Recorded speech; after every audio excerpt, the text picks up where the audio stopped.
সম্মানিত ভাইয়েরা আমার, আওয়ামী লীগের ভাইয়েরা, বিএনপির ভাইয়েরা, জামাতে ইসলামীর ভাইয়েরা, পীর সাহেব চরমনায়ের ভাইয়েরা, বিভিন্ন দলের ভাইয়েরা যারা আছেন, কান খুলে শুনে নেন। আজকের এই সংক্ষিপ্ত আলোচনা আমাদের জীবনটাকে পরিবর্তন করে দিতে পারে। হতে পারে আজকের এই আলোচনা আপনার আমার জীবনের কারো জীবনের শেষ আলোচনা। আজকের এই গভীর রাত, অন্ধকার রাতটা কাটিয়ে কাল সকালের নতুন সূর্যটা দেখতে পারবো, এটার কোনো গ্যারান্টি কারো নাই। হতে পারে আজকের রাতটা এই জীবনের শেষ রাত। এখানে বসে বসে কোরআনের মাহফিলে আছি, এই বসা থেকে সোজা হয়ে দাঁড়াতে পারবো, এটার কোনো গ্যারান্টি ওয়ারেন্টি নাই। যদি আল্লাহ রব্বুল আলামিনের এই কথাগুলো শুনে যদি আপনার ভিতরে অনুশোচনা চলে আসে, যদি মনে করেন আমাদের সংশোধনের দরকার আছে, তাহলে এখানে বসে আল্লাহকে সাক্ষী রেখে মনে মনে আল্লাহর কাছে সংশোধন হয়ে যান, কপাল খুলে যাবে। কাল হাসরের ময়দানে আজকের এই আলোচনা নাজাতের ওসিলা হয়ে যাবে ইনশাআল্লাহ। সম্মানিত ভাইয়েরা আমার,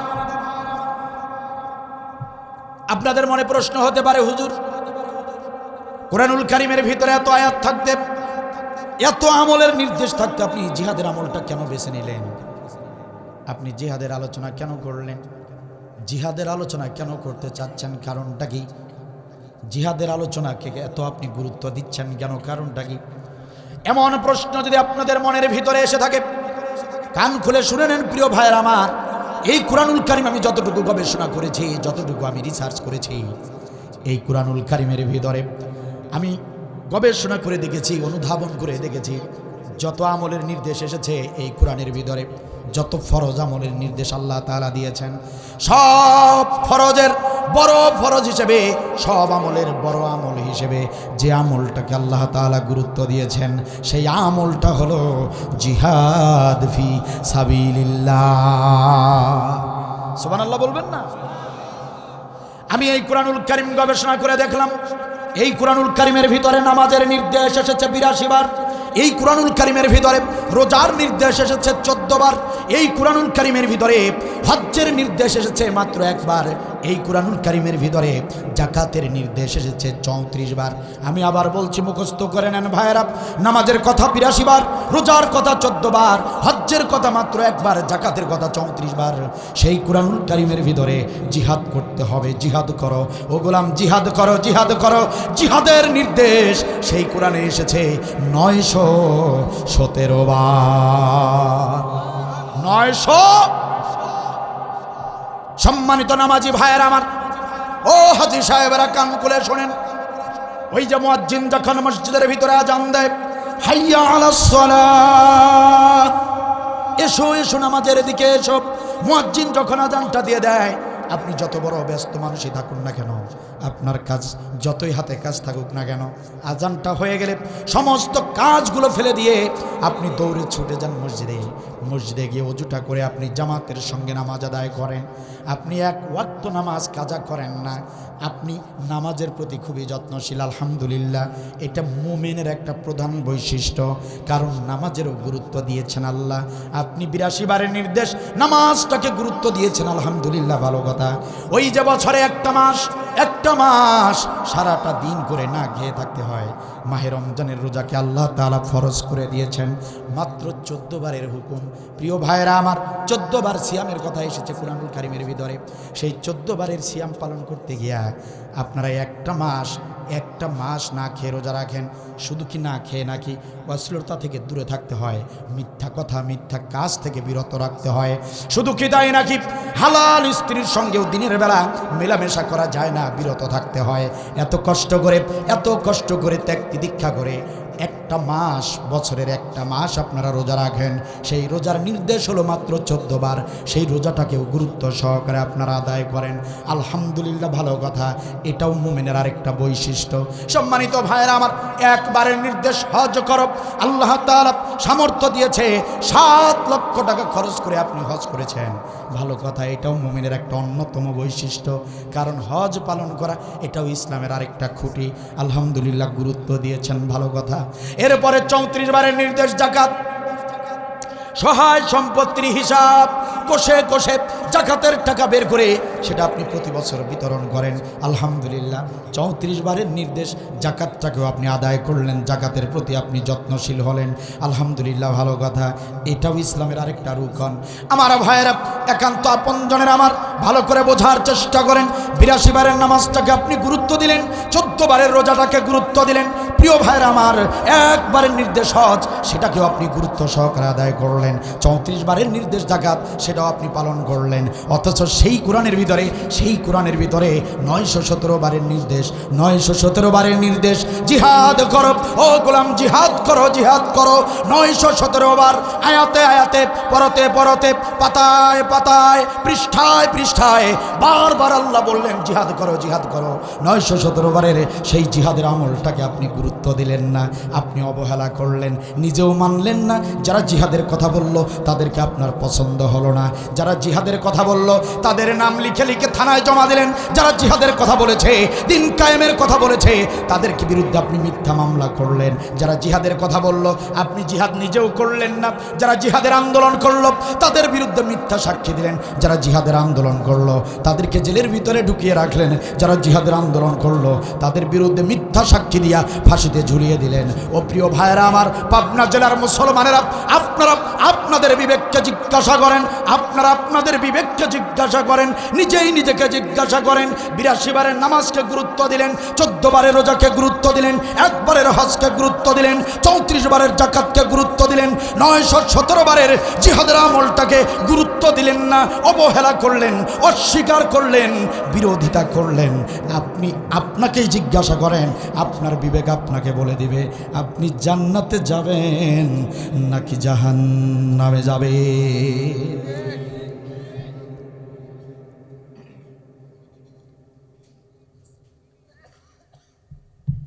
জিজ্ঞেস করছেন বিবেক কি বলে? জান্নাতে যাবেন।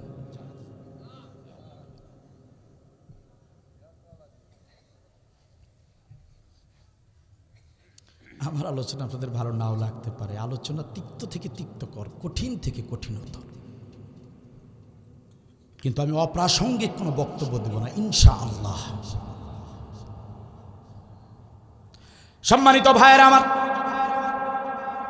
একান্ত আপনজনের আমার, আপনারা কেউ আমার শত্রু নন, কারো মনে আঘাত দেওয়ার জন্য আমি এখানে আসি নাই। কুরআনুল কারীমের আল্লাহ রাব্বুল আলামিনের নির্দেশগুলো শুধু আপনাদের কান পর্যন্ত পৌঁছানো আমার দায়িত্ব। আমি শুধু সেই দায়িত্বটা পালন করতে এসেছি। আপনারা বুঝবেন কি বুঝবেন না, মানবেন কি মানবেন না, সেটা আপনাদের ব্যাপার। আমি আমার দায়িত্ব পালন করে যাচ্ছি, যাতে করে কাল হাসরের ময়দানে আপনারা আল্লাহর সামনে বলতে না পারেন, আল্লাহ গো, জিহাদের আমল এত গুরুত্বপূর্ণ আমল, কিন্তু আল্লাহ এই জিহাদের কথা তো জীবনে শুনি নাই। পৃথিবীর জমিনে এত ওয়াজ শুনলাম, এত মাহফিলে গেলাম, কিন্তু কোনো হুজুর তো এই জিহাদের কথা বলে নাই। আল্লাহ গো, আমরা পৃথিবীতে জিহাদ সম্পর্কে জানতাম না, জানলে অবশ্যই করে আসতাম। এই কথা যাতে, এই মিথ্যা কথা, এই কথা যাতে আপনি বলতে না পারেন, এজন্য আমি আব্দুল বারী আপনাদের এই আজকের এই আলোচনায় জিহাদের কথাটা বলে দিলাম। এরপরে যদি না মানেন, কাল হাসরের ময়দানে মিথ্যা কথা বলে পার পাবেন না।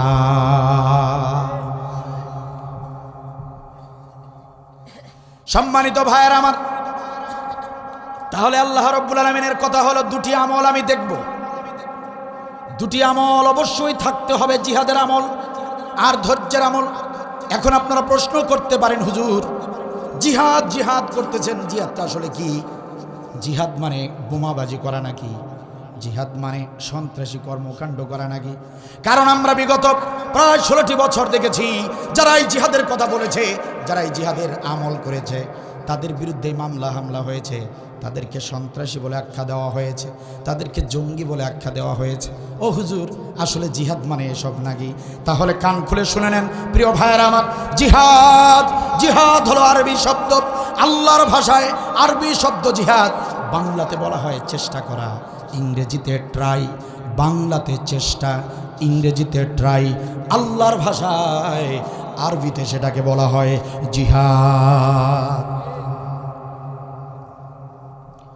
যদি প্রশ্ন করি প্রিয় ভাইয়ের আমার, আপনারা যারা আলোচনা শুনতে এসেছেন, চেষ্টা যদি না করতেন আসতে পারতেন নাকি? সবাই বলেন। আলোচনা যখন শেষ হয়ে যাবে, মুনাজাত যখন হয়ে যাবে, বাড়িতে যদি যেতে চান চেষ্টাটুকু যদি না করেন যেতে পারবেন নাকি? বাড়িতে যাওয়ার পরে আপনার স্ত্রী আপনার সামনে খাবারের প্লেট নিয়ে এসেছে, প্রাণের স্বামী আমার, আহারে প্রাণের স্বামী আমার, তাফসীর মাহফিলের কথা শুনে সন্ধ্যাবেলায় চলে গিয়েছো, দারুণ একটা ভালো কাজ করে এসেছো, কিন্তু স্বামী আমার সন্ধ্যাবেলায় চলে গেছো, কতবার বললাম ভাত খেয়ে যাও, খেয়ে তো গেলে না, অনেক রাত হয়ে গেল, এই যে হটপটের মধ্যে তোমার ভাত রেখেছিলাম, গরম গরম খেয়ে নাও। আপনার স্ত্রী আপনাকে সুন্দর করে প্লেটের উপরে ভাতগুলো নিয়ে সাজিয়ে সুন্দর আপনার সামনে দিয়েছে, সাজানো গোছানো ভাতের প্লেট আপনার সামনে দেওয়া হয়েছে। আপনি যদি চেষ্টা না করেন, খাবারটুকু যদি নিজ হাত দিয়ে তুলে মুখ পর্যন্ত যদি না নেন, জিবরিল আমিন এসে খাওয়াইয়া দিবে নাকি? সম্মানিত ভাইয়েরা আমার, এই যে বসে বসে আলোচনা করছেন, আলোচনা শুনছেন, আপনি যদি চেষ্টা না করেন কোমরটা সোজা করে সোজা হয়ে দাঁড়াতে পারবেন নাকি? তাহলে কেন বোঝেন না? সহজভাবে বোঝার চেষ্টা করেন। উঠতে বসতে শুইতে খাইতে, উঠতে বসতে শুইতে খাইতে এমন ছোট ছোট কাজ করতে গিয়ে যদি চেষ্টার প্রয়োজন হয়, প্রিয় ভাইয়েরা আমার ভালো করে বুঝুন, উঠতে বসতে শুইতে খাইতে এমন ছোট ছোট কাজ করতে গিয়েও যদি চেষ্টার প্রয়োজন হয়, আমার আল্লাহ বলে গোলামেরা, ও গোলামেরা, তোমাদের বাংলাদেশে কোরআনের বিধান চালু নাই, তোমাদের বাংলাদেশে দিন কায়েম হয় নাই, তোমাদের বাংলাদেশে কোরআনের সংবিধান চালু নাই, সেই কোরআনের সংবিধানটাকে চালু করতেও চেষ্টার প্রয়োজন আছে। চেষ্টা ছাড়া যেমন কোনো কাজ হয় না, আল্লাহর জমিনে আল্লাহর কোরআনের রাজ কায়েম করতে গেলেও চেষ্টা ছাড়া হয় না। এজন্য গোলামেরা চেষ্টা করো মানে জিহাদ করো, চেষ্টা করো, চেষ্টা করো গোলাম মানে জিহাদ করো, জিহাদ করো। চেষ্টা করার দায়িত্বটা তোমাদের, বিজয় দেবার দায়িত্ব আমি আল্লাহর। এটার নাম জিহাদ। দিন কায়েমের জন্য চেষ্টা করা, যেভাবে চেষ্টা করলে কাজ হবে, যে পথে চেষ্টা করলে কাজ হবে, সেইভাবে চেষ্টা করার নাম বলেন, বলেন, সেইভাবে চেষ্টা করার নাম জিহাদ। তাহলে বলেন চেষ্টা করার দরকার আছে না নাই? দিন কায়েম হোক, এটা আমরা সবাই চাই কি চাই না? দিন কায়েম হলে কারো কি কোনো ক্ষতি আছে?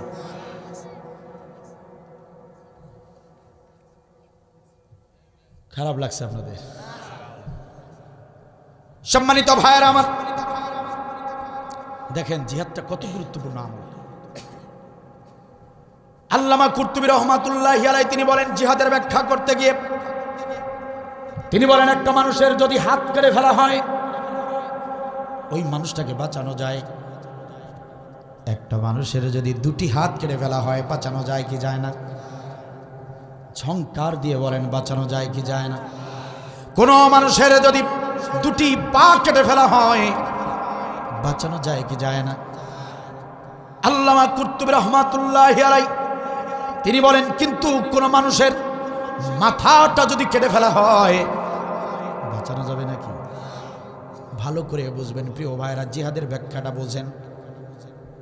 মুফাসসির বলেন মানুষের হাত কেটে ফেললে মানুষকে বাঁচানো যায়, পা কেটে ফেললে মানুষকে বাঁচানো যায়, মাথা কেটে ফেললে যেমন কোনো মানুষকে বাঁচানো যায় না, তেমনি ইসলামের হলো জিহাদটা হলো মাথা।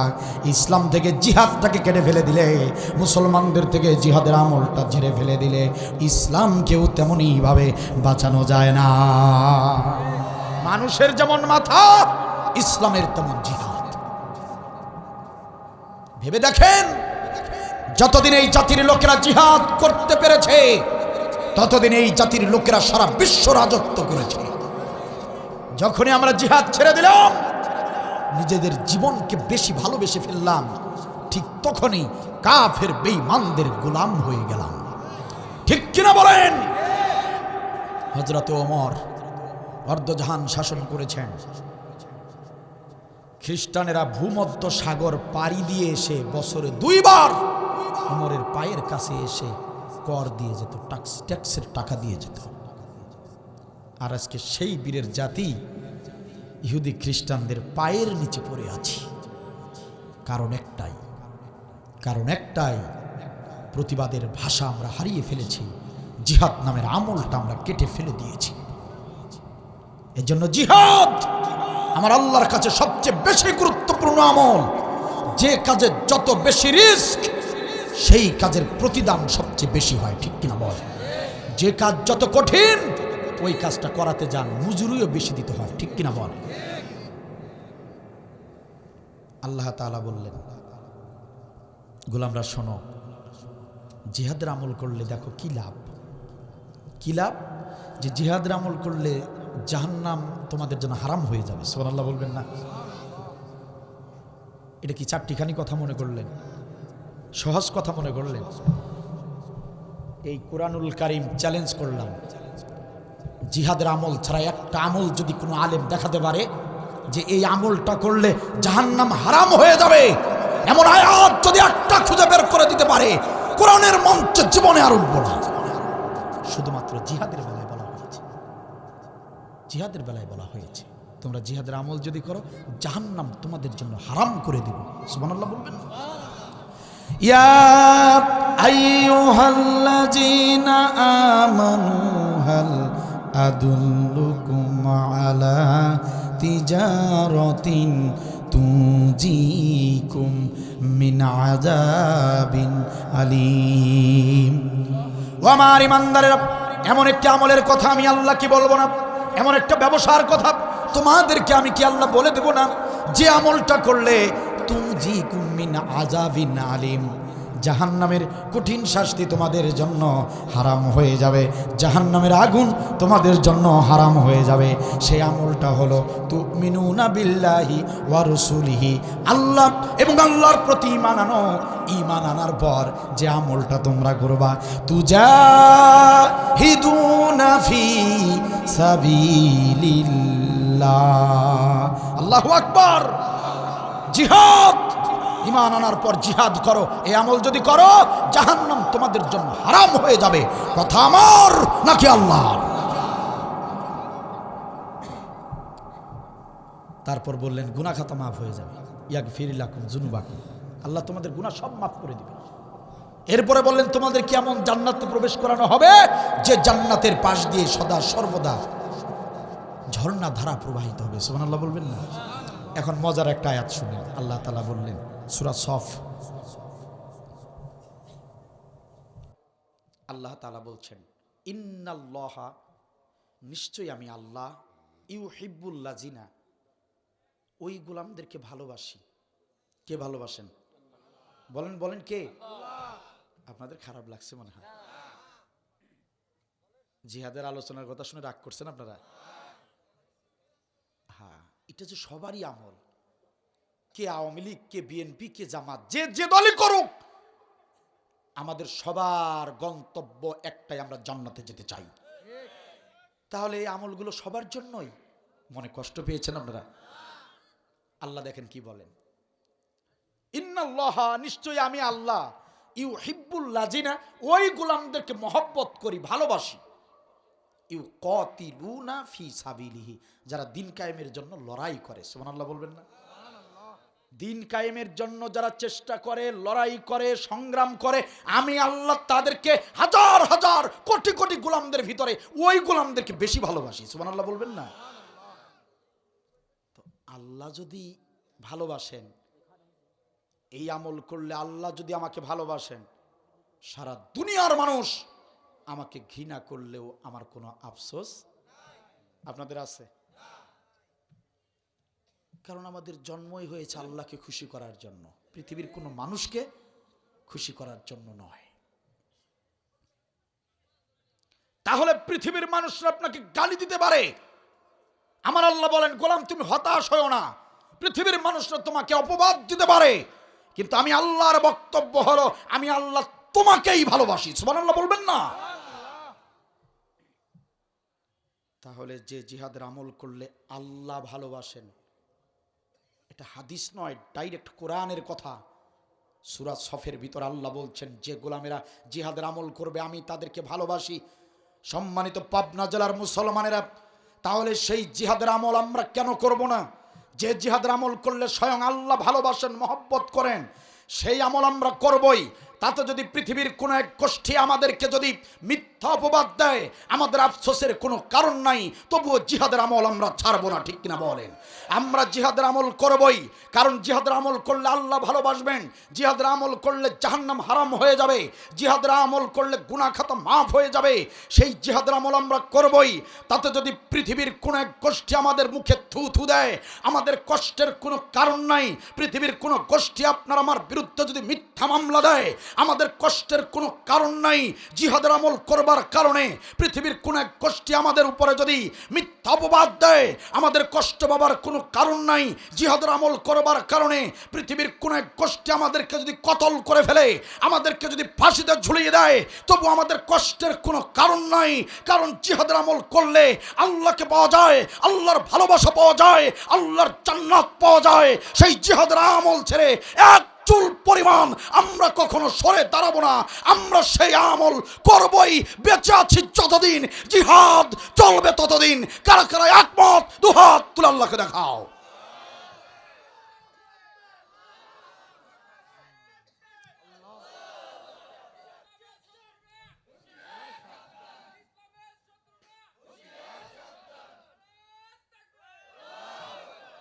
মাশাআল্লাহ, মাশাআল্লাহ, জাযাকাল্লাহু খায়র।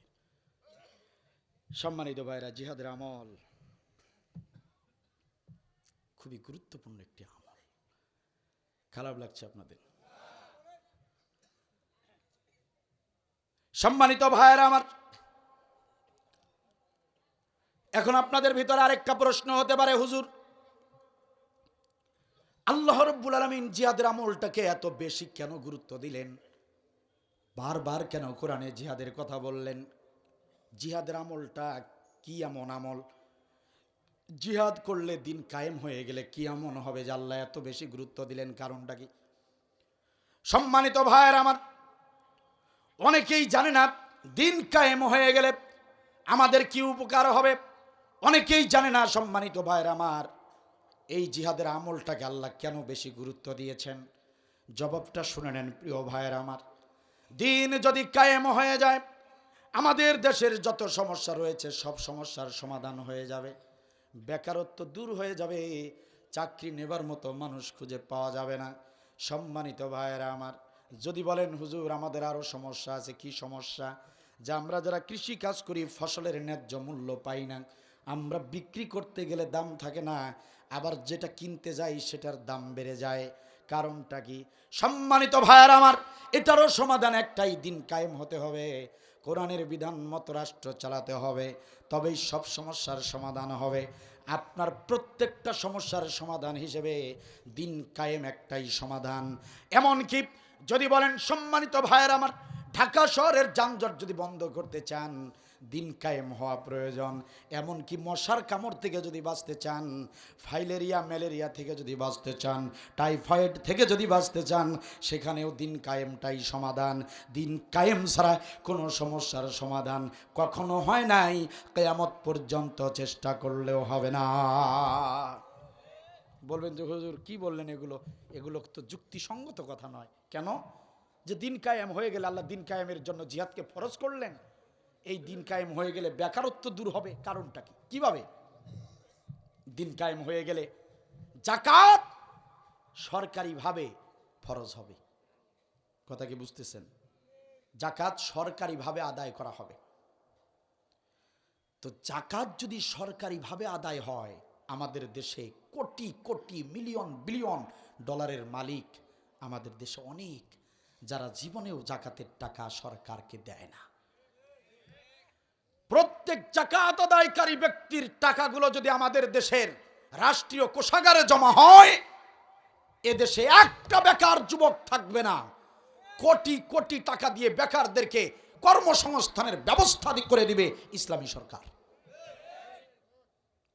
আচ্ছা আপনারাই বলেন তো, চাকরিতে বেশি আয় না ব্যবসায় বেশি আয়?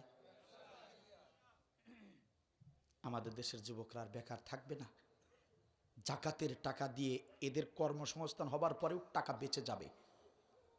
ভিখারি খুঁজে পাবেন না এদেশে। তার মধ্যে আল্লাহর আবার ঘোষণা, ওয়ালাউ আন্না আহলাল কুরা আমানু ওয়াত্তাকাউ লাফাতাহনা আলাইহিম বারাকাতিম মিনাস সামাই ওয়াল আরদ। আল্লাহ বলেন, কি সুন্দর কথা দেখেন, যদি কোন জনপদের অধিবাসী আমি আল্লাহকে ভয় করে যদি কোরআনের বিধান মতো রাষ্ট্র পরিচালনা করে, বারাকাতিম মিনাস সামাই ওয়াল আরদ, আমি আল্লাহ আসমান এবং জমিনের সমস্ত রহমতের বরকতের দরজাগুলো খুলে দেব। সুবহানাল্লাহ।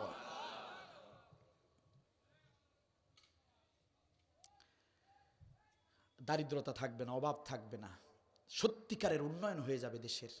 প্রমাণ কোরআনের কথার সঙ্গে দেখেন, মিলিয়ে দেখেন। আফগানিস্তান, গুগলে সার্চ দিয়ে দেখবেন আব্দুল বারী মিথ্যা কথা বলে গেল নাকি।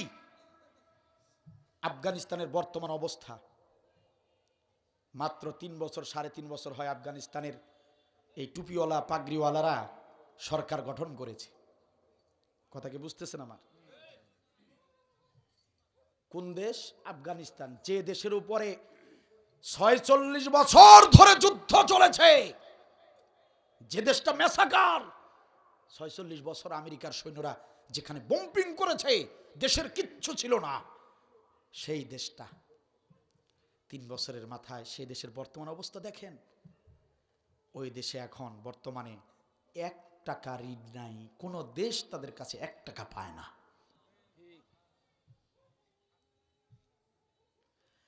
ওই দেশ মৌলবীদের হাতে যখন চলে গেল, পাগড়িওয়ালা টুপিওয়ালা, ওই যে তালেবান, তালেবান শুনেন নাই?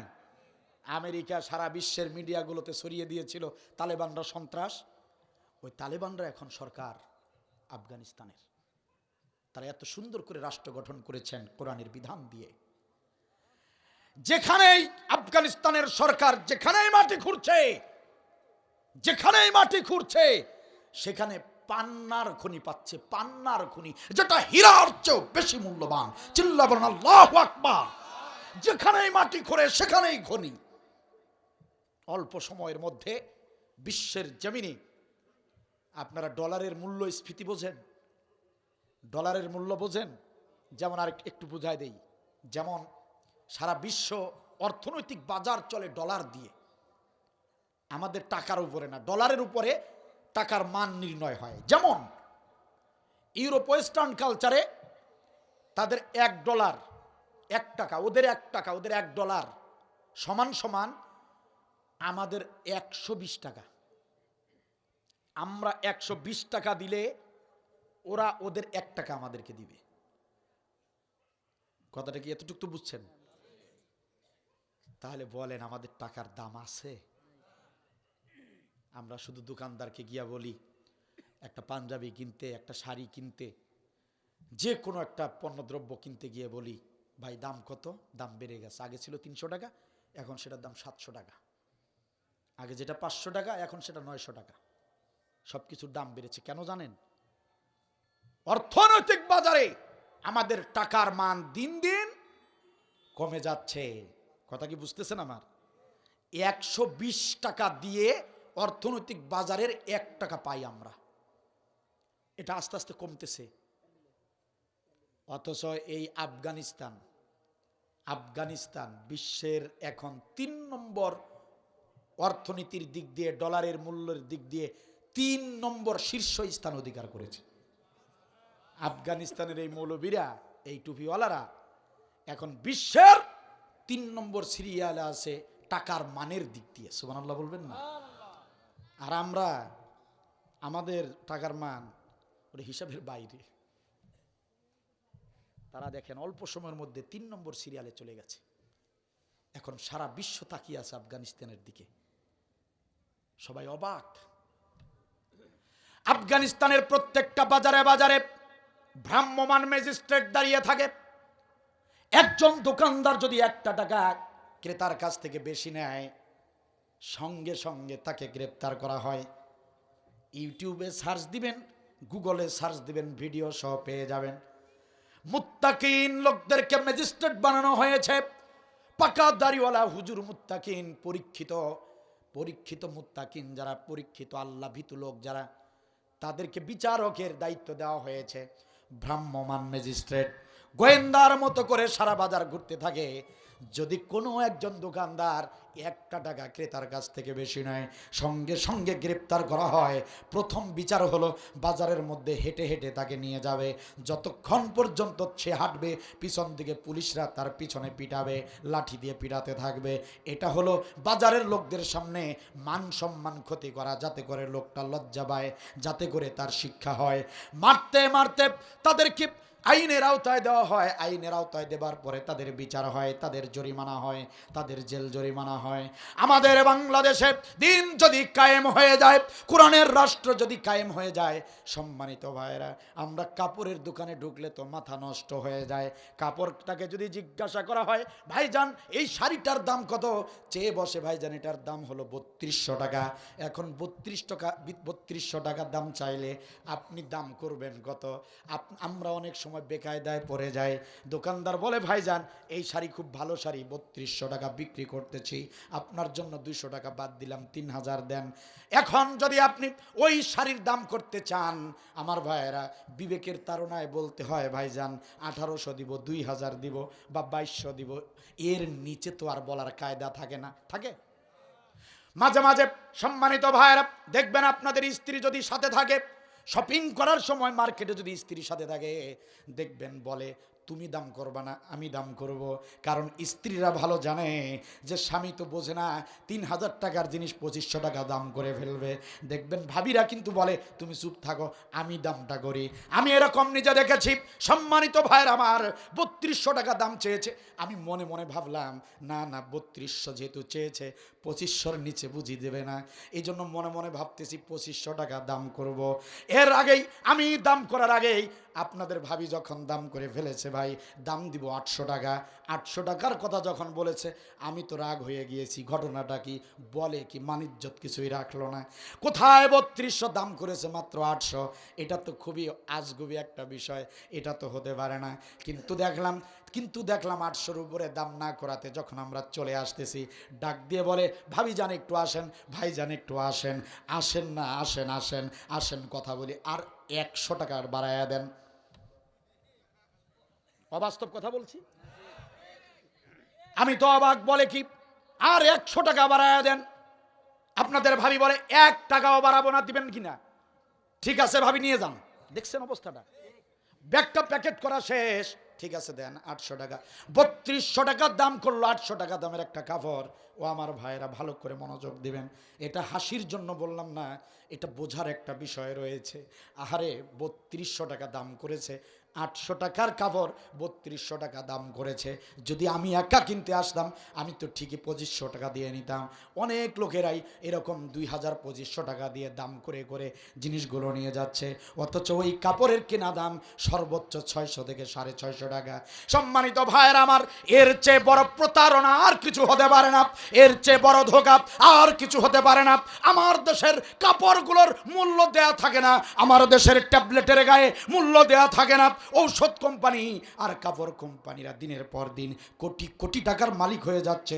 আপনি আমি, আমরা যারা কৃষক, আমরা যারা খেটে খাওয়া মানুষ, দিনের পর দিন জমি বন্ধক রেখে জমি বিক্রি করে সংসার চালানো লাগতেছে।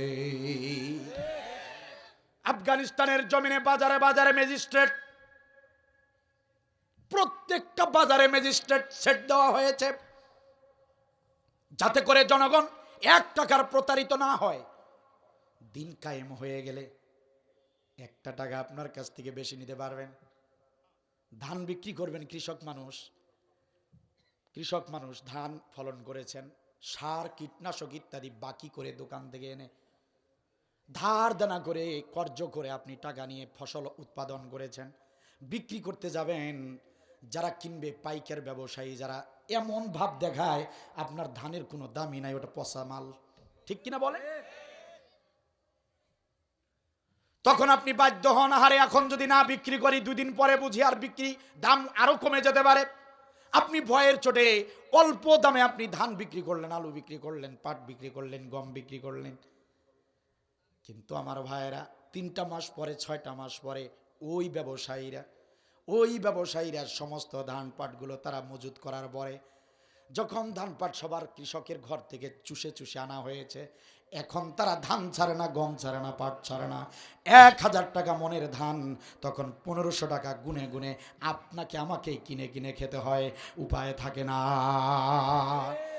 আল্লাহ বলেন, গোলামেরা দিন যদি কায়েম হয়ে যায়, কোন এরকম বাজার সিন্ডিকেট, ব্যবসায়ী সিন্ডিকেট থাকবে না। কারণ ইসলাম কখনোই কোনো দালালদেরকে প্রশ্রয় দেয় না। ন্যায্য মূল্য পাবেন, ফসল বিক্রি করবেন, ন্যায্য মূল্য পাবেন। দিন যদি কায়েম হয়ে যায়, কোনো ধরনের ধোঁকাবাজি চলবে না, প্রতারণা চলবে না। সম্মানিত ভাইয়েরা আমার, গভীর কথা বলবো না, লম্বা কথা বলবো না, আর দুটো কথা বলেই আবার মূল আলোচনার দিকে চলে যাব। আমি একটু আগে বলেছিলাম যে যদি দিন কায়েম হয়ে যায়, যানজট থাকবে না। আপনারা বলবেন, হুজুর এটা তো হাসির কথা বললেন, এটা তো অনর্থক একটা কথা বললেন। আমি বলেছিলাম মশা কামড়াবে না, মশার জন্য ম্যালেরিয়া ফাইলেরিয়া পর্যন্ত হবে না। বলবেন হুজুর এটার সাথে তো এটার কোনো সম্পর্কই নাই, এটা আপনি অযৌক্তিক কথা বলেছেন। একটু মনোযোগ দেন, 2 মিনিট সময় দেন, আমি আপনাদেরকে বুঝিয়ে দেই। দিন যদি কায়েম হয়ে যায়, ঢাকা শহরের যানজট থাকবে না। কেন থাকবে না শোনেন। আজকে দেখেন, আপনার পাবনা জেলার এমপি, আমার কুড়িগ্রাম রংপুর জেলার এমপি, প্রত্যেক জেলার এমপিগুলো তারা ভোট নেয় এলাকার লোকদের কাছ থেকে, ঠিক কিনা বলেন? এই আসনের এমপি, কিন্তু এই এমপিকে আপনি এই আসনে পাবেন না, এই জেলায় পাবেন না। আপনার এমপি ঢাকা শহরে বাড়ি গাড়ি করে সেখানেই থাকে। আমার রংপুরের এমপিও নির্বাচনের সময় এখানে এসে নির্বাচন করে, কিন্তু বেশিরভাগ সময়টা ঢাকায় কাটায়, ঠিক কিনা বলেন? এটা শুধু পাবনার রংপুরের বিষয় নয়, সারা দেশের প্রত্যেকটা জেলার প্রত্যেকটা আসনের এমপি তারা নিজের এলাকায় থাকে না, তারা ঢাকায় থাকে। কোটি কোটি টাকার পাহাড় গড়ার পরে তারা কোম্পানি খোলে, কলকারখানা বানায়, বিজনেস করে।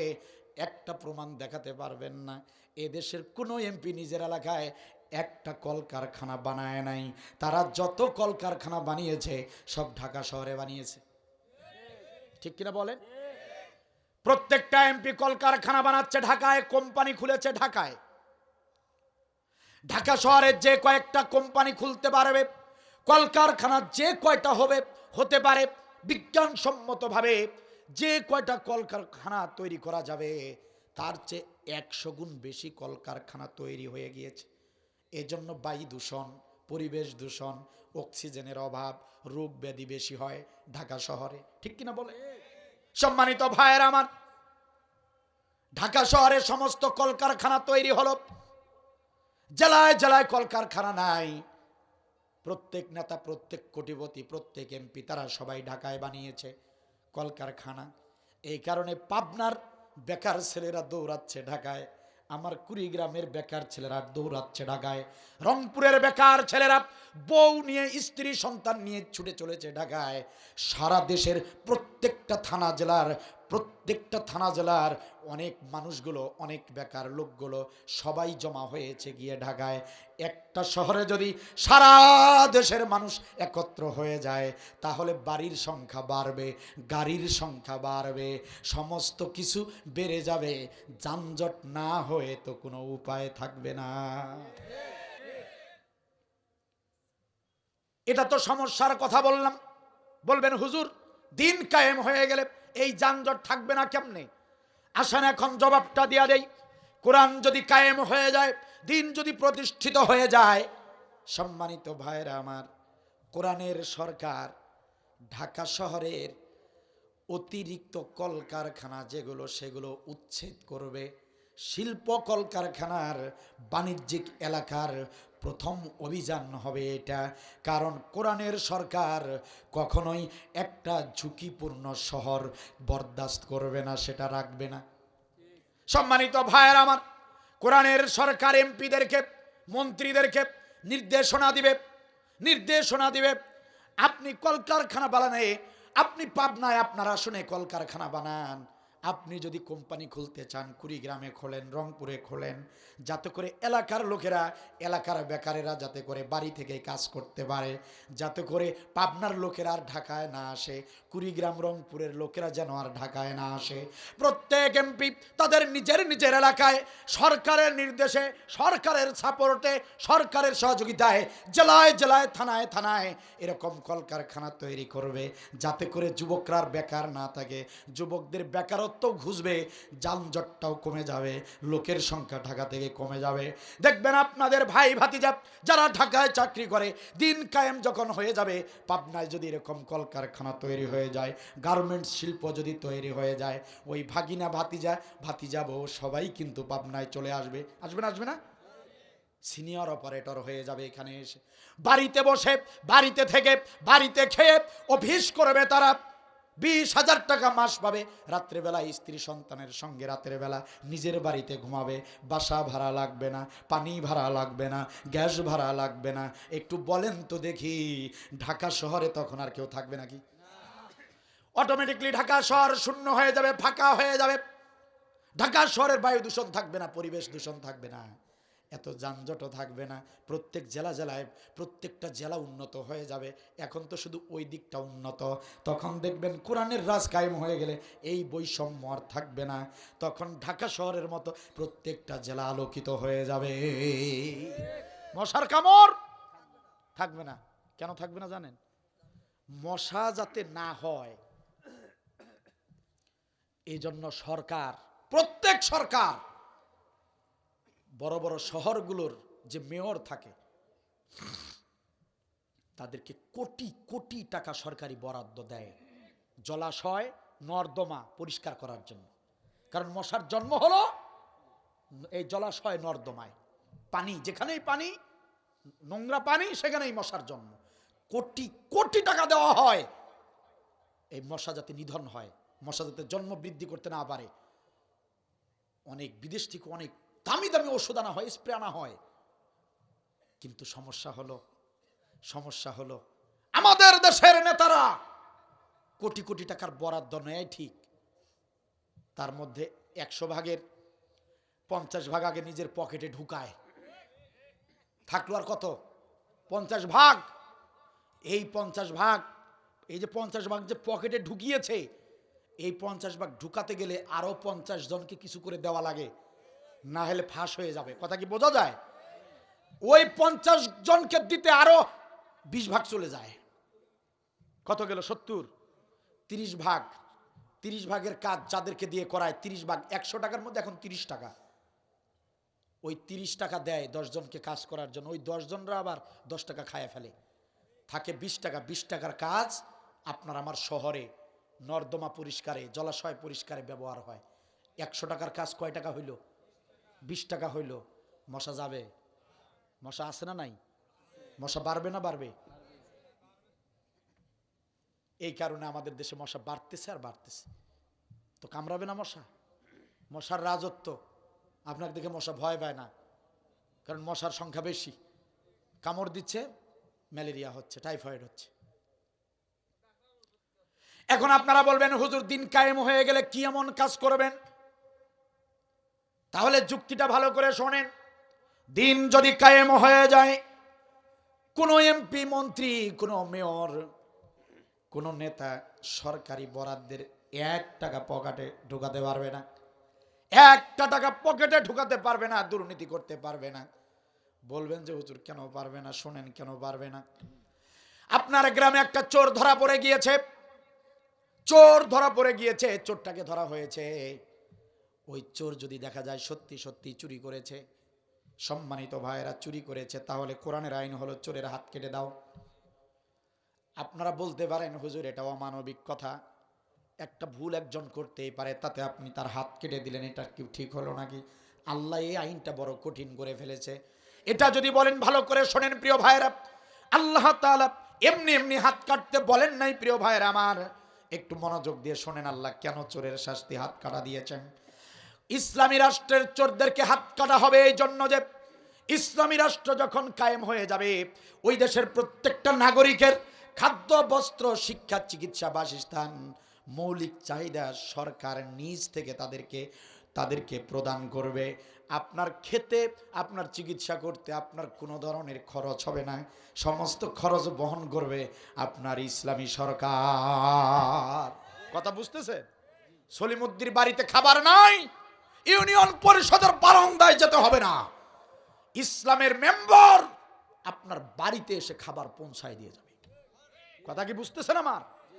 আপনার বাড়িতে কেউ অসুস্থ, আপনাকে টাকা খরচ করে সিরিয়াল ধরে আপনাকে মেডিকেলের সামনে দাঁড়াতে হবে না, ডাক্তারের কাছে এভাবে সিরিয়াল ধরতে হবে না। আপনার কাছে ডাক্তাররা এসে আপনার সেবা প্রদান করবে, নেতারা আপনার খোঁজ নেবে, চিকিৎসার খরচ দিবে। কথা কি বুঝতেছেন আমার? এজন্য তো আপনাকে খাবার দেওয়া হয়, চিকিৎসা দেওয়া হয়, আপনার সব সুবিধা দেওয়া হয়। আচ্ছা আপনারাই বলেন তো, এরপরেও যদি সলিমুদ্দিন চুরি করে, তাহলে বলেন শাস্তির দরকার আছে না নাই? দরকার আছে। মাশাআল্লাহ, আলহামদুলিল্লাহ, প্রশাসনের ভাই এসেছেন, আমরা আন্তরিকভাবে মোবারকবাদ জানাই। আলহামদুলিল্লাহ বলেন। খারাপ লাগছে আপনাদের? সম্মানিত ভাইরা, এখন বলেন, তদন্ত করে দেখা গেল যে ওই লোকটা তদন্ত করে দেখা গেল ওই লোকটা সবই পায়, তারপরেও সে চুরি করেছে, তাহলে বোঝা গেল এটা অভাবের চুরি না, স্বভাবের চুরি। ঠিক কিনা বলেন? তো তোমার বাড়িতে খাবার দেওয়া হয়, চিকিৎসা দেওয়া হয়, শিক্ষা দেওয়া হয়, সব দেওয়া হয়, সব সুবিধা দেবার পরেও তুমি যদি চুরি করো, তা আপনি কি বলবেন? এটা শিক্ষা হওয়ার দরকার আছে না? এটা জাতের চোর, স্বভাবের চোর।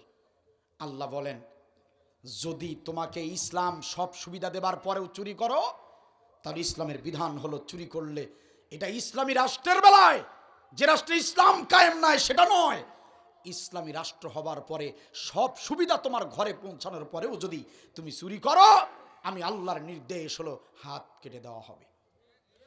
শুধু হাত কেটে দেওয়া পর্যন্তই শুনেছেন, বাকি কথা তো শোনেন নাই।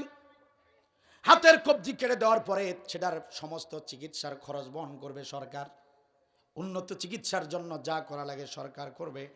শুধু কি তাই নাকি, ওই ফ্যামিলির, ওই পরিবারের, চোরের বাড়িতে যতজন ফ্যামিলির সদস্য রয়েছে তাদের সবার খাবার ব্যবস্থা, সমস্ত শিক্ষা চিকিৎসা থেকে অন্যান্য যত খরচ আছে, ওর স্বামী যতটা ইনকাম করত, যে পেশায় নিয়োজিত ছিল, যে চাকরিটা করত, যে ব্যবসা করত, সেটার সমস্ত সমুদয় প্রত্যেক মাসে মাসে তার বাড়িতে ইসলামের সরকার পৌঁছিয়ে দেবে। সম্মানিত ভাইরা, যে কথাটা বলতে চেয়েছিলাম, নেতারা দুর্নীতি করতে পারবে না কেন? মনে করেন এক ব্যক্তি আপনাদের গ্রামে চুরি করেছে, চুরি করার পর ধরা পড়েছে, ধরা পড়ার পর এলাকার মেম্বার, এলাকার চেয়ারম্যান বলল, সলিমুদ্দিন কেন চুরি করছো? সলিমুদ্দিন বলবে, ওগো নেতা, আমার কোনো অপরাধ নাই, আমার বাড়িতে দুদিন থেকে খাবার নাই, কেউ আমার খোঁজ নেয় নাই, অথবা আমার স্ত্রী 3 দিন থেকে অসুস্থ, কেউ খোঁজ খবর নেয় নাই, পকেটে একটা টাকাও নাই, স্ত্রীর চিকিৎসার জন্য আমি চুরি করতে এসেছি হাজী সাহেবের বাড়ি। এমন যদি কথা এসে যায়, তাহলে ওই চেয়ারম্যান, ওই এমপি, ওই নেতা তদন্ত করে দেখবে কথা সত্য নাকি মিথ্যা। তদন্ত করে দেখা যদি যায় যে সলিমুদ্দিন বিপদে পড়ে চুরি করেছে, অভাবে পড়ে চুরি করেছে, বাধ্য হয়ে চুরি করেছে, সেক্ষেত্রে আমার আল্লাহ বলেন ওই চোরের কিন্তু হাত কাটা যাবে না। আল্লাহ বলতেছে না, ওর হাত কাটা নিষেধ, ওর হাত কাটা হবে না, হাত কাটা হবে ওই এলাকার চেয়ারম্যান, ওই এলাকার মেম্বার, ওই সলিমুদ্দিনের দায়িত্বশীল যিনি আছেন, ইসলামের চেয়ারম্যান, ইসলামের মেম্বার যিনি, তাকে ডাকা হবে, বলা হবে, সলিমুদ্দিনের বাড়িতে 2 দিন থেকে খাবার নাই, কেন খোঁজ নাও নাই? সলিমুদ্দিনের বাড়িতে 3 দিন থেকে তার স্ত্রী ঘর থেকে বের হতে পারছে না অসুস্থতার কারণে, কেন খবর নেওয়া হলো না? কেন উপজেলা স্বাস্থ্য অফিসে খবর দেওয়া হলো না? আপনি দায়িত্বের অবহেলা করেছেন। খোঁজ খবর নিয়ে তদন্ত করে যদি দেখা যায় মেম্বার দায়িত্বহীন ছিল, মেম্বারের দায়িত্বের অবহেলা ছিল, মেম্বারের অবহেলার কারণে, চেয়ারম্যানের অবহেলার কারণে, অথবা এমপির অবহেলার কারণে সে চুরি করতে বাধ্য হয়েছে, ওই চোরের হাত কাটা হবে না মুসলমান, ওই চেয়ারম্যানের হাত কেটে দেওয়া হবে। চেয়ারম্যানের হাত কেটে দেওয়া হবে। অপরাধী চেয়ারম্যান, তোমার কারণে দেশের নাগরিক চুরি করেছে অথবা কোনো এমপি মন্ত্রী 1 টাকার দুর্নীতি করে যদি ধরা পড়ে যায়, তাহলে তার হাত কেটে দেওয়া হবে। একটু ভালো করে বোঝার চেষ্টা করেন, একজন চেয়ারম্যানের যদি হাতের কবজি কেটে দেওয়া হয় অথবা একজন এমপির যদি হাতের কবজি কেটে দেওয়া হয়, ইসলামের আইনগুলো, শাস্তিগুলো ঘরের ভিতরে, জেলখানার ভিতরে হয় না, দিবালোকে প্রকাশ্যে করা হয়।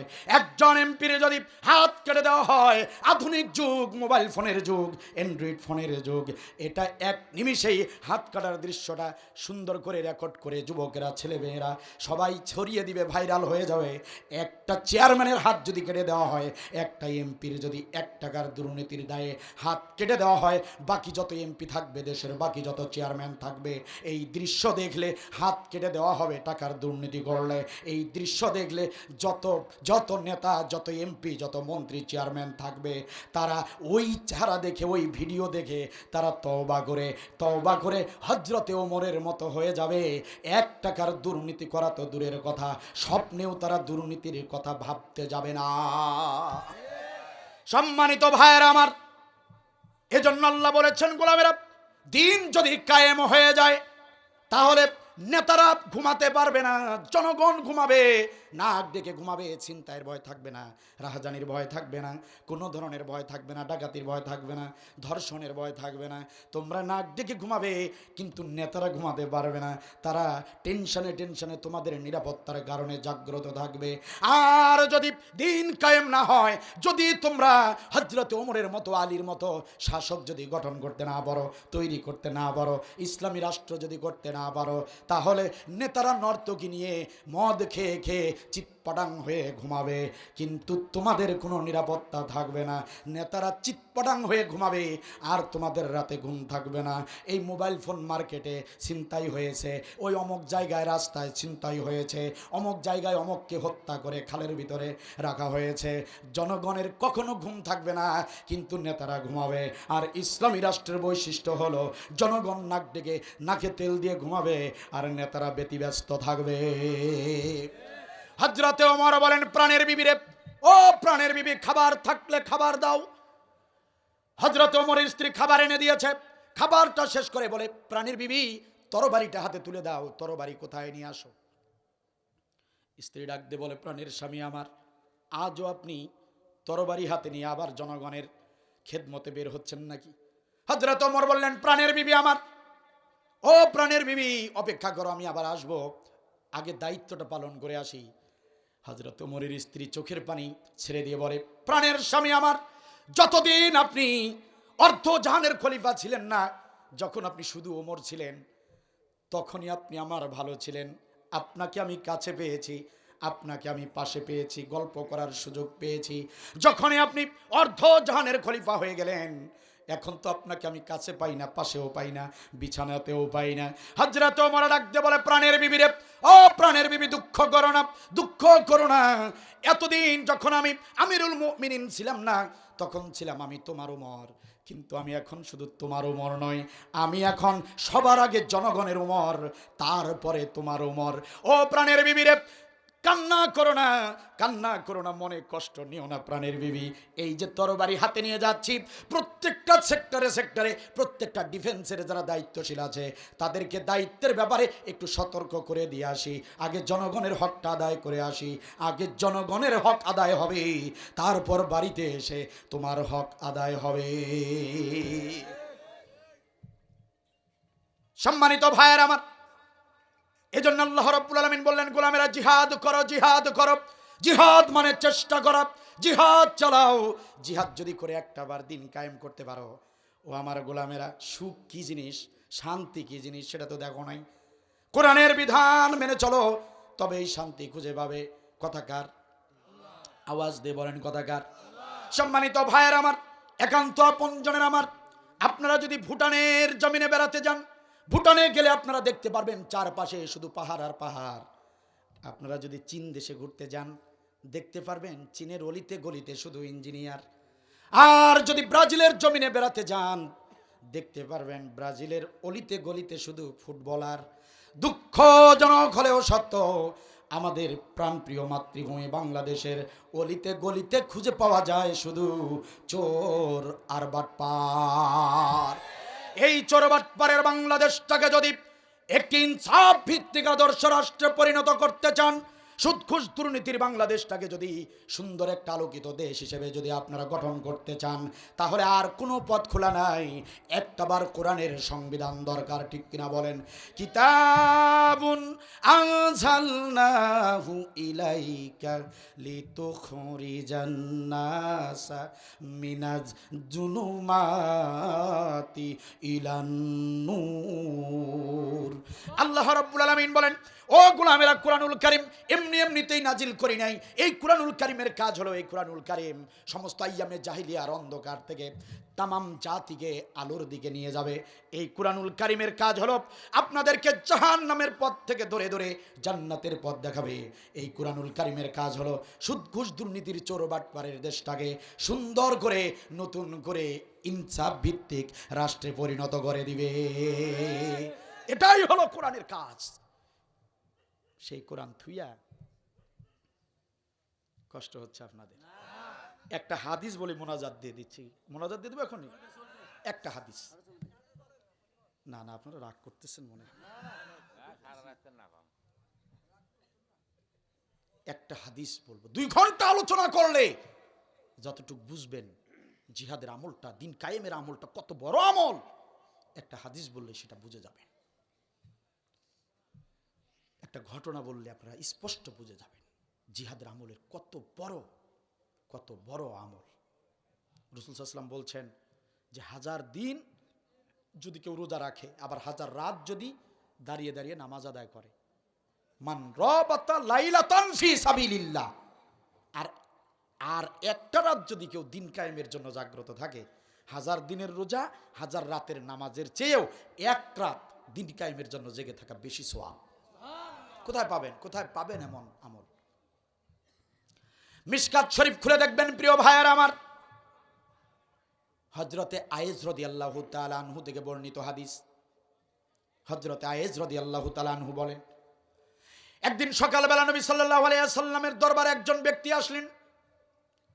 সকালবেলা নবীর দরবারে এসে এক ব্যক্তি বললেন, ইয়া রাসূলুল্লাহ, ইয়া হাবিবাল্লাহ, ওই যে মরুভূমি, বিশাল মরুভূমির ওপারে ছোট্ট একটা গ্রাম রয়েছে, ওই গ্রামে আপনার একজন সাহাবী রাতের বেলা মারা গিয়েছে।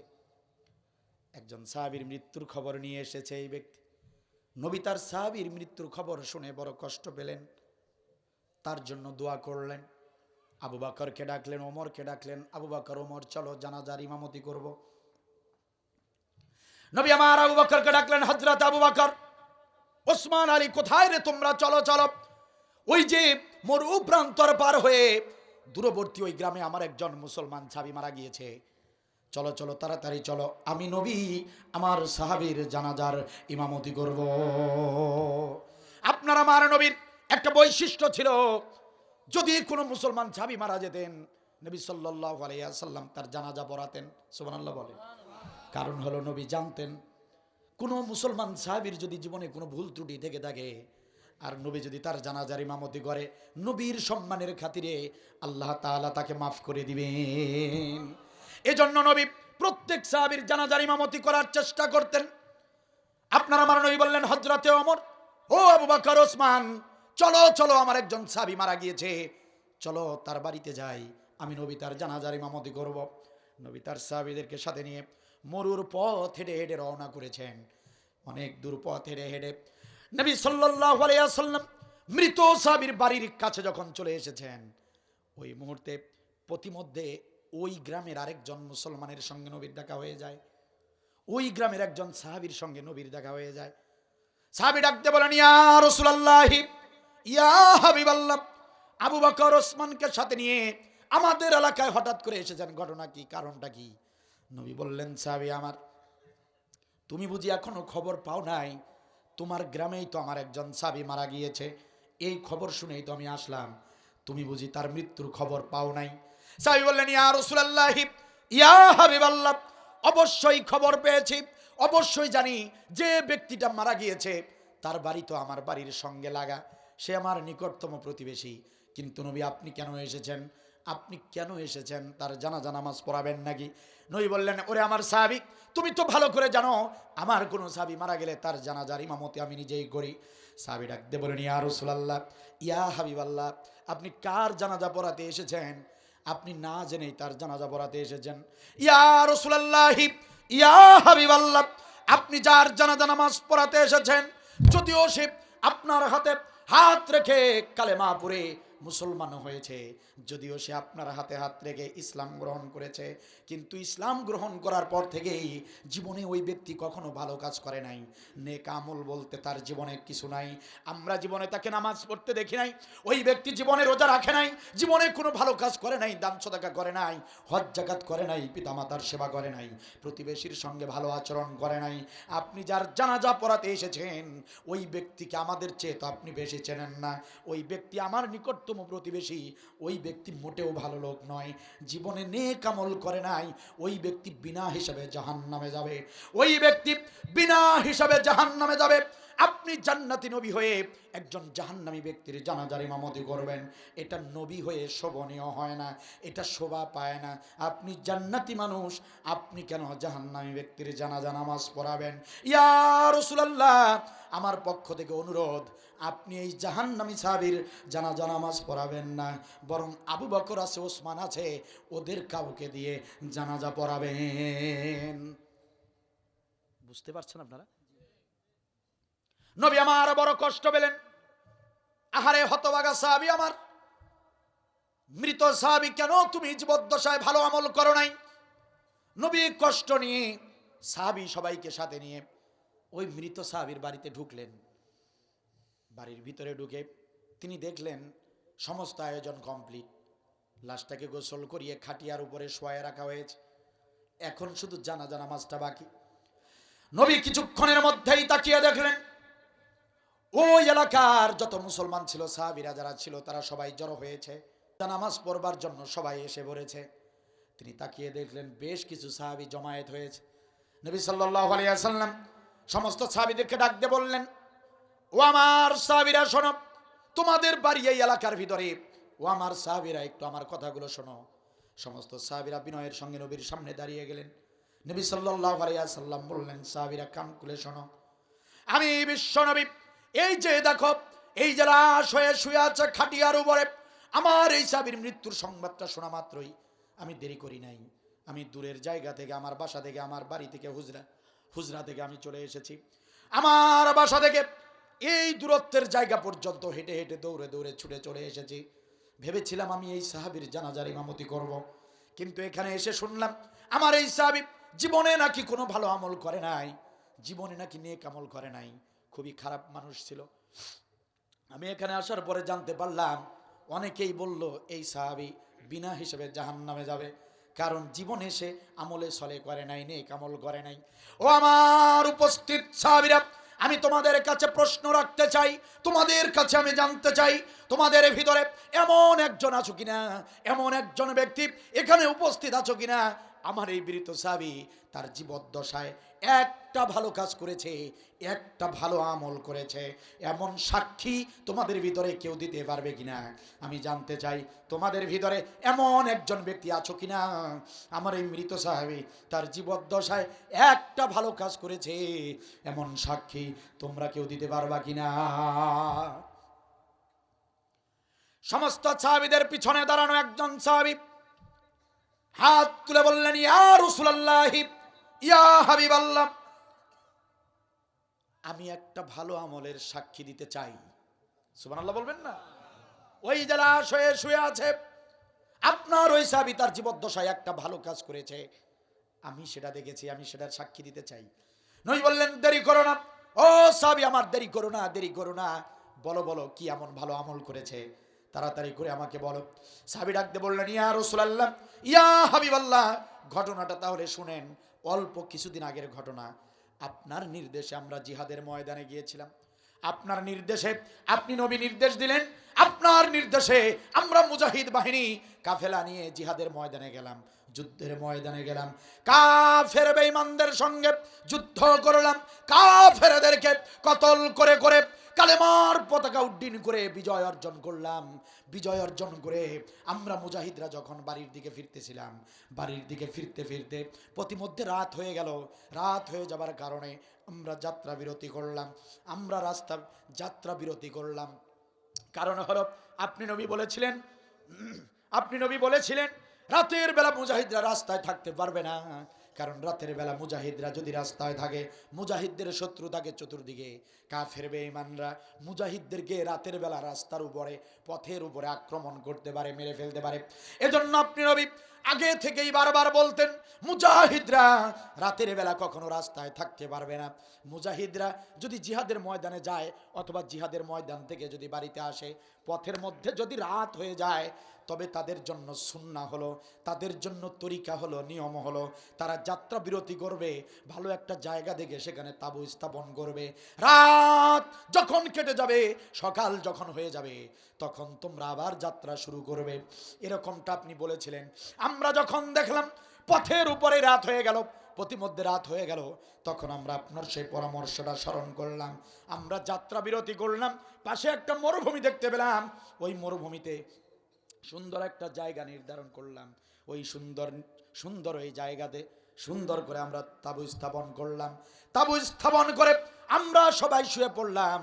সকাল হবে যখন, ফজরের ওয়াক্ত হবে যখন, আমরা মুজাহিদরা আবার যাত্রা শুরু করব তখন। ইয়া রাসূলুল্লাহি, ঘটনাটা শোনেন। আমরা মুজাহিদরা তাঁবু স্থাপন করে শুয়ে পড়লাম।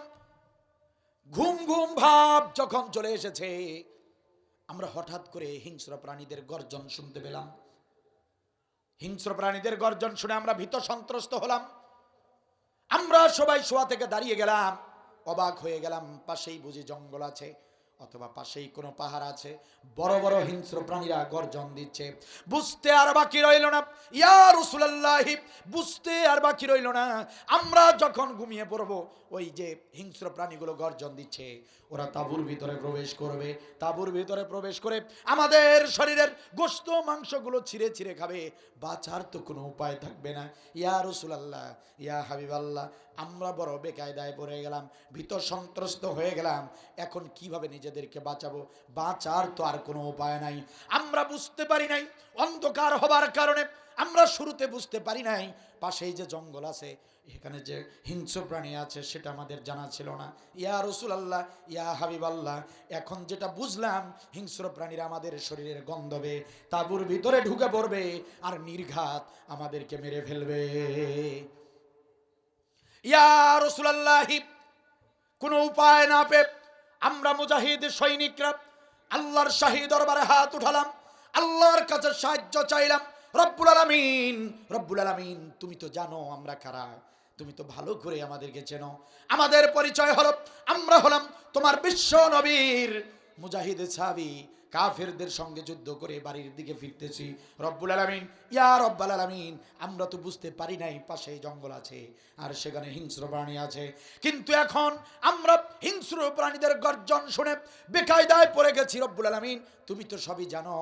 রব্বুল আলামিন, কি করব এখন? আমার তো বাঁচার কোনো উপায় নাই। ইয়া রব্বুল আলামিন, মেহেরবানি করে আমাদের জন্য একজন সাহায্যকারী পাঠিয়ে দিন। ইয়া রাসূলুল্লাহ, এই দোয়া আমরা করলাম আল্লাহর কাছে, একজন সাহায্যকারী পাঠিয়ে দিন। এই দোয়াটা করতে দেরি হয়েছে, আমাদের দোয়াটা কবুল করতে আল্লাহ দেরি করেন নাই। সুবহানাল্লাহ বলে। আমরা দোয়া মুনাজাত শেষ করতেই তাকিয়ে দেখলাম আমাদের তাঁবুর ভিতরে একজন যুবক প্রবেশ করেছে। আল্লাহু আকবার। অচেনা এক যুবক, অজানা এক যুবক আমাদের সামনে এসে দাঁড়ালো। ডাক দিয়ে বলল, কে তোমরা? কি তোমাদের পরিচয়? কোথা থেকে এসেছো? কোথায় যাচ্ছ? কেনই বা আমার বাড়ির সামনে মরুভূমিতে তাঁবু স্থাপন করেছো? কেন তাঁবু স্থাপন করেছো? তোমরা কারা? তোমাদের পরিচয় কি বলো? আমাদেরকে যখন এই প্রশ্ন করেছে, আমরা বললাম, ইয়া রাসূলুল্লাহ, আমরা তখন ওই যুবককে পরিচয় দিলাম, হে যুবক, ও যুবক, আমাদের তেমন বড় কোনো পরিচয় নাই। আমাদের পরিচয় হলো আমরা বিশ্ব নবীর মুজাহিদ সাহাবী, জিহাদের ময়দান থেকে বিজয় অর্জন করে বাড়ির দিকে ফিরতেছি। আমরা যখন এই পরিচয়টা দিলাম, তখন ওই যুবক মুস্কি হাসি দিয়া বলল, বিশ্বনবীর সাহাবীরা চিন্তা করো না, ও বিশ্বনবীর মুজাহিদ সাহাবীরা চিন্তা করো না, আমিও তোমাদের মতোই বিশ্বনবীর হাতে হাত রাখা কালেমা পড়া একজন সাহাবী। তোমরা যেমন বিশ্বনবীর সাহাবী, আমিও এই নগণ্য গোলাম, এই গুনাহগার গোলাম, আমিও সেই নবীর সাহাবী। সুবহানাল্লাহ বলবেন না? ও বিশ্বনবীর মুজাহিদ সাহাবীরা, হতাশ হবার কোনো কারণ নাই, চিন্তার কোনো কারণ নাই, ভয়ের কোনো কারণ নাই। তোমাদের দোয়া মুনাজাত আমি শুনেছি, তোমরা ভয় পাচ্ছ হিংস্র প্রাণীর কারণে। চিন্তা করো না, চিন্তা করো না, আমি তোমাদেরকে আজকে সারাটা রাত পাহারা দেব, আর তোমরা আজকে সারা রাত নাক ডেকে ঘুমাও। সম্মানিত ভাইয়ের আমার, সাহাবী বলেন, ইয়া রাসূলুল্লাহ, ইয়া হাবিবাল্লাহ। ওই যুবক আমাদেরকে জোর করে করে শোয়াইয়া দিলেন, জোর করে করে আমাদেরকে শোয়াইয়া দিলেন, জোর করে করে আমাদেরকে তাঁবুতে শোয়াইয়া দিলেন। আমরা শুইতে চাইলাম না, তিনি জোর করে করে শোয়াইয়া দিলেন, আমরা শুয়ে পড়লাম। যুবক হাতে একটা লাঠি নিল, যুবক হাতের একটা লাঠি নিয়ে তাঁবুর চারপাশে ঘুরতে লাগলো আর আমাদেরকে পাহারা দিতে লাগলো। আমরা শুয়ে শুয়ে শুনলাম, যুবক শুধু পাহারাই দিচ্ছিল না, যেভাবে পাহারা দিচ্ছিল আবার হিংস্র প্রাণীদেরকে লক্ষ্য করে বক্তব্য দিচ্ছিল। ওই যুবক হিংস্র প্রাণীদেরকে বলতেছিল, জঙ্গলের হিংস্র প্রাণীরা, ও জঙ্গলের হিংস্র প্রাণীরা, গর্জন দিবি না, গর্জন দিবি না। তোরা তো চিনিস না কারা এসেছে আমাদের এলাকায়, তোরা তো জানিস না কারা আশ্রয় নিয়েছে আমাদের এলাকায়। মরুভূমিতে যারা আশ্রয় নিয়েছে তারা সাধারণ মানুষ নয়। ও জঙ্গলের হিংস্র প্রাণীরা, তোরা তো জানিস না ইনারা হলেন বিশ্বনবীর মুজাহিদ সাহাবী, দিন কায়েমের লক্ষ্যে জিহাদের ময়দান থেকে বিজয় অর্জন করে ফিরেছে। তোরা তো এদেরকে চিনিস না। আসমানের নিচে আর জমিনের উপরে এই গোলামদের মর্যাদা সম্মান আল্লাহর কাছে সবচেয়ে বেশি। ও জঙ্গলের হিংস্র প্রাণীরা, খবরদার, খবরদার, গর্জন দিবি না, গর্জন দিবি না। যদি খুব বেশি খিদা লেগে যায় তবে চলে আয়, আমার গোস্ত মাংস খেয়ে যা, কিন্তু খবরদার, খবরদার, মুজাহিদ সাহাবীরা ঘুমাচ্ছে, তাদের ঘুমের বিরক্ত করবি না। ইয়া রাসূলুল্লাহ, আমরা কখন ঘুমিয়ে পড়েছি বুঝতে পারি নাই। ফজরের ওয়াক্তের সময় আমরা জাগ্রত হলাম, জাগ্রত হয়ে আমরা তাকিয়ে দেখলাম, বের হয়ে দেখলাম তাঁবুর চারপাশে তখন পর্যন্ত ওই যুবকটা পাহারা দিচ্ছে। আল্লাহু আকবার। ইয়া রাসূলুল্লাহ, মুজাহিদ সাহাবীদেরকে, দিন কায়েমের সৈনিকদেরকে, জিহাদের কাজে যারা গিয়েছিল এই মুজাহিদদেরকে একটা রাত পাহারা দিয়েছিলেন যিনি, একটা রাত নিরাপত্তা দিয়েছিলেন যিনি, ওই যে আপনার সামনে লাশ হয়ে খাটিয়ার উপরে শুয়ে আছে, ওই যুবকটাই হলেন তিনি। নবী বললেন, সাহাবীরা দেরি করো না, ও সাহাবীরা আর দেরি করো না, কাতারবদ্ধ হও, আমি বিশ্বনবী জানাজার ইমামতি করব। সুবহানাল্লাহ বলেন। বিশ্বনবী সাল্লাল্লাহু আলাইহি ওয়াসাল্লাম নিজে জানাজার ইমামতি করলেন।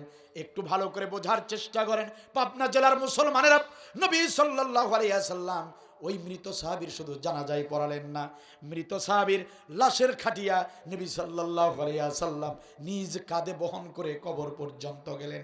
যে সাহাবী জীবনে নামাজ, রোজা, হজ, যাকাত কোনো আমল করে নাই, কোনো ভালো আমল তার আমল নামায় ছিল না। সম্মানিত ভাইরা আমার, শুধু একটা রাত দিন কায়েমের পথে জাগ্রত ছিল, নিরাপত্তা দিয়েছিল।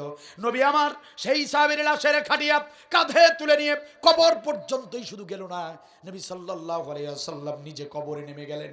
নিজে কবরে নেমে আদর করে যত্ন করে লাশটাকে তিনি নিজে হাতে কবরে শোয়ালেন। শুধু কবরেই শোয়ালেন না, সম্মানিত ভাইরা আমার, আপনার আমার নবী, জান্নাতি নবী, বিশ্ব নবী সাল্লাল্লাহু আলাইহি ওয়াসাল্লাম সুন্দর করে যত্ন করে লাশটাকে কবরের মাটিতে শোয়া দিয়ে কাফনের কাপড় মুখ থেকে সরালেন। মৃত সাহাবীর মুখের কাপড়ের কাপড়টা সরায়া জান্নাতি নবী আমার জান্নাতি ঠোঁট দিয়া মৃত সেই সাহাবীর কপালে চুমা পর্যন্ত দিলেন। চুমা দিয়েই ক্ষান্ত হলেন না। প্রিয় ভাইরা আমার, নবী আমার চুমা দেবার পরে কবরটাকে সাহাবীদেরকে সাথে নিয়ে বালিয়ার পাথর দিয়ে কবরটাকে পরিপূর্ণ করে দিলেন। কবরটা যখন সম্পাদন হয়ে গেল, পরিপূর্ণ যখন হয়ে গেল, সমস্ত সাহাবীরা উপস্থিত।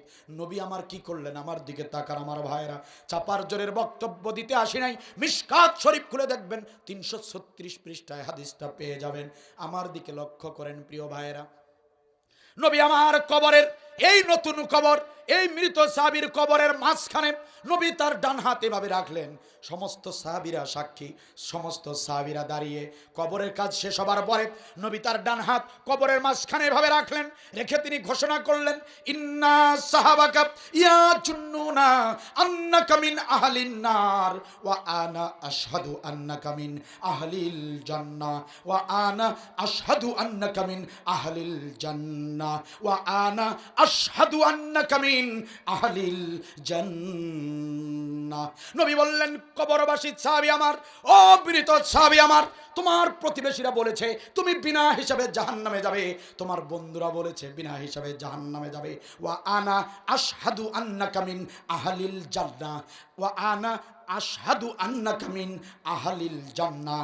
আর আমি বিশ্ব নবী তোমাকে সাক্ষী দিচ্ছি, আমি বিশ্ব নবী সাক্ষী দিলাম, আমি বিশ্ব নবী তোমার কবর ছুঁয়ে সাক্ষী দিচ্ছি, তুমি বিনা হিসাবে জান্নাতি।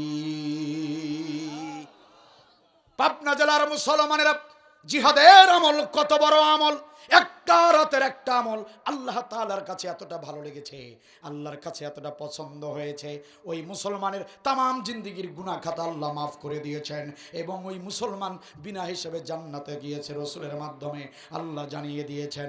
সম্মানিত ভাইরা আমার, নামাজ অবশ্যই পড়তে হবে। নামাজ, রোজা, হজ, যাকাত খুবই গুরুত্বপূর্ণ ইবাদত।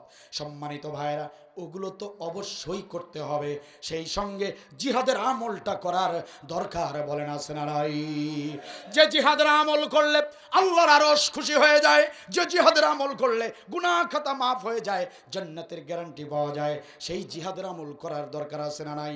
প্রশ্ন করতে চাই পাবনা জেলার মুসলমানেরা, যদি ডাক এসে যায় জিহাদের দামামা, যদি বেজে যায়, যদি ডাক এসে যায়, যদি কখনো জিহাদের সুযোগ এসে যায়, যদি রাজপথে যেতে হয়, যদি রক্ত দিতে হয়, যদি কৃষিক্ষেত ছাড়তে হয়, যদি জিহাদের জন্য যদি ব্যবসা বাণিজ্য তালা দিতে হয়, যদি চাকরির অফিস আদালত বন্ধ করতে হয়, যদি রাজপথে যেতে হয়, যদি স্ত্রী সন্তান সংসার ছেড়ে জিহাদের ময়দানে যদি যেতে হয়, যদি এমন কোনো ডাক এসে যায়, কারা কারা জিহাদের ময়দানে যেতে রাজি আছেন? দু হাত তুলে আল্লাহকে দেখান।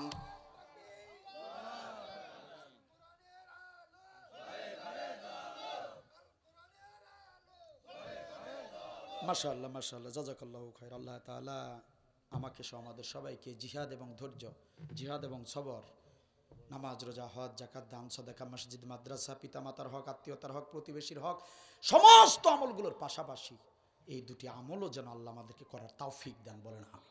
আল্লাহ তাআলা আমাদের সবাইকে কবুল করুন। কর্তৃপক্ষ যারা আমার মতো নগণ্য গোলামকে কথা বলার সুযোগ দিয়েছেন, তাদের প্রতি আমি কৃতজ্ঞতা প্রকাশ করছি। যারা কষ্ট করে ধৈর্য ধরে আলোচনাটা শুনলেন, তিক্ত থেকে তিক্ত কথাগুলো শুনলেন, আপনাদের জন্য আমি প্রাণ খুলে দোয়া করছি, ইহকালীন এবং পরকালীন কল্যাণ যেন আল্লাহ দান করেন। ঈমানের পথে, জিহাদের পথে আল্লাহ তাআলা যেন আমৃত্যু আপনাদেরকে কবুল করেন। সবার জন্য দোয়া করে আজকের আলোচনা এখানে শেষ করছি।